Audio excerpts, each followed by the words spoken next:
good evening, Team Anak Muda, Team Puyaters, Team EP. Ang aking content ngayon ay dumating na yung aking hinihintay na multiple re-entry ID dito sa Taiwan. Ako ay nagpapasalamat talaga kay Lord dahil na-extend ako uli ng 3 years. Kasi ang patakaran ngayon dito is unlimited na sa work. Ito na guys, nakabukas na to eh. Kukunin ko na yung passport tsaka yung ID ko. Ito guys yung passport ko. At ito naman yung salary receipt ko pag nagsahod dito pipirma. Tapos ito naman yung ID ko. Takpan ko muna yung number kasi bawal ipakita ang number ng ID. Ito na siya guys. Sandali.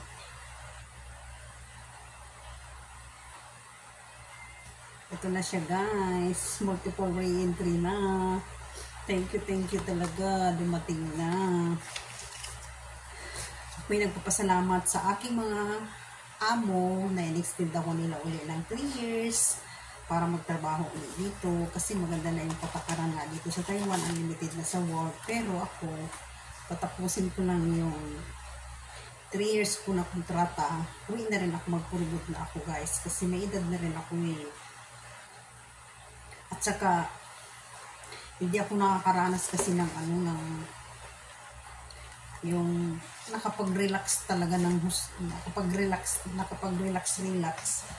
kasi mula nung namatay yung unang asawa ko, malilit pa yung mga anak ko, hindi pa nagsipag-aral, trabaho na ako hanggat nag-asawa ako uli ng 2012. Ito, ganito pa rin, trabaho pa rin ako. Hindi ko dito naranasan sa Taiwan na nagdi-off sa loob ng 16 years na ako dito sa Taiwan. Aalis lang ako pag importante, pag isama, halimbawa, mamasyal yung mga amo ko kasama si alaga, kasama din ako. Tsaka pag umaalis ako, yung maghulog ako ng pera, mayroon akong bibilhin na importante, pero yung day off talaga hindi. Pwede naman mag-day off dito, kaso nga lang, siyempre ang iniisip ko, ang layo ng Taipei. Buti kung sa tagal ko na dito sa Taiwan, hindi ko nga kabisado. Ang kabisado ko lang, malapit dito sa Simpoy, pag yung pinupuntahan ko pag nagmadala ko ng pera. Pero okay lang kasi, nasanay din naman ako. At saka kahit wala akong day off, okay lang din naman. Kahit walang day off. Hindi naman din yung importante sa buhay ko yung day off na yan. Oo, maganda makapag-relax pero mahirap eh. Kaya bawi na lang ako pag uwi ko sa Pinas.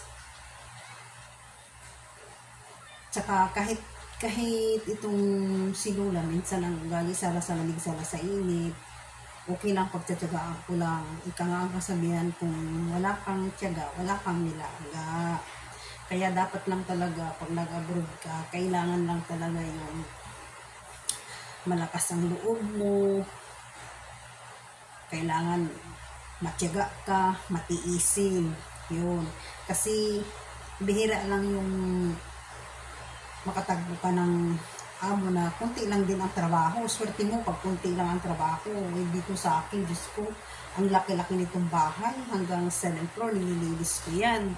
Pero yung sa taas, once a week lang. Dito talaga sa first floor, at sa second floor, araw-araw ko nililinis yan.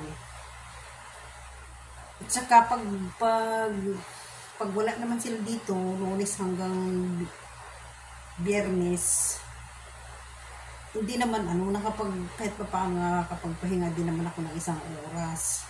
Pero pag nandito sila lahat, Diyos ko, matrabaho talaga, lalo na yung anak nila na babae, yung may-ari ng kotse na nililinis ko.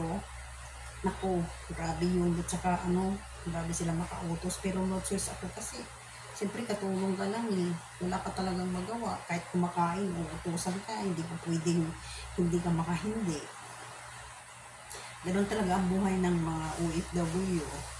Kaya, kailangan magtiyaga lang akong matapos ko yung 3 years para kasi mayroon pa akong minimithi na simple lang naman. Yun talaga ang wish ko sa buhay ko.